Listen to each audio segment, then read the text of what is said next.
The GOP's short memory about Bill Clinton and government shutdowns. Robert Schlesinger, usnews.com. U.S. News and World Report. Store. Twitter. Facebook. Google+. Sections Home. News and Opinion. Health. Money. Education. Cars. Travel. Law. Special Reports STEM. Jobs in 2020. How to Live to 100. Cybersecurity. Hospital of Tomorrow. Rankings. News Opinion.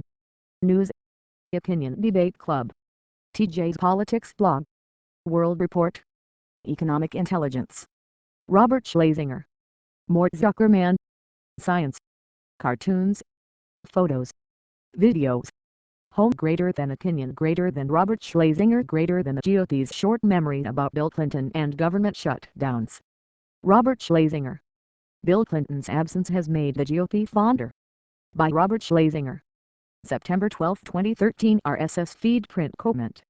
Tweet. Add Orrin Hatch to the Bill Clinton fan club. Hatch this morning harkened back to the Clinton administration and said that President Obama's Democratic predecessor was a pretty darn fine president in spite of some other difficulties which the Utah senator didn't need to enumerate. It used to be that people would talk about Republicans mostly having Clinton derangement syndrome, an expression apparently derived from the Bush derangement syndrome, with which Charles Krauthammer diagnosed Democrats in 2003 for their irrational hatred of all things Clinton. Now I wonder if Hatch has a strain of the new affliction Clinton nostalgia syndrome. That seems to be infecting conservatives. Depending on which faction of the right you're listening to, the 1990s is recalled either as a time of golden bipartisan cooperation or victorious conservative intransigence. Either way, the right seems to be viewing its history through rose or maybe just bright red-tinted lenses. See a collection of political cartoons on the Republican Party. Hatch was speaking this morning at a fiscal summit convened by National Journal Video below, and he cited Clinton's experience as a reason why the GOP holding the House and taking the Senate in 2014 would wait for it to help President Obama. I remember when Bill Clinton his first 2 years were not very dramatic. But when the Republicans took over both houses, the House and the Senate, President Clinton was intelligent enough to say, well, I better work with them. It disconcerted a lot of Democrats and in that process balanced the budget 3 years in a row, passed welfare reform. President Clinton now, if it hadn't been for some other difficulties, would go down in history as a pretty darn fine president. I think he should anyway, because he was willing to work on these problems and to solve them. Emphasis mine, of course. There are a couple of mind twisters here. First, there are those pesky other difficulties which could prevent history but not Hatch from viewing Clinton as a pretty darn fine president. He's referring, presumably, to the Monica Lewinsky scandal and Clinton's impeachment trial. See a collection of political cartoons on Congress. But Hatch was in the Senate himself then and voted to convict this pretty darn fine president and remove him from office. I guess absence makes the heart grow fonder.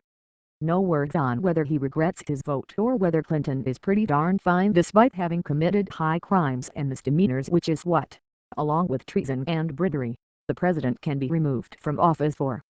Second, Hatch's golden-hued history of 1990s bipartisanship skips over another area of corrosive political combat, the mid-1990s budget battles which resulted in 2 government shutdowns, politically scarring the GOP and paving the way for Clinton's re-election. Emboldened by their 1994 revolution, the GOP tried to push through a series of harsh spending measures that were more popular with the conservative base than the general public. Clinton wouldn't sign on to the GOP spending bills and the government closed down twice over the fight. The GOP took a political beating at the polls as the public blamed Republican intransigence pushing unpopular bills for the shutdown. See a collection of political cartoons on the budget and deficit. Were Clinton and the GOP eventually able to work together to balance the budget? Yes, but only after the GOP's plummeting poll numbers and Clinton's re-election forced Republicans to abandon the harder edges of their agenda.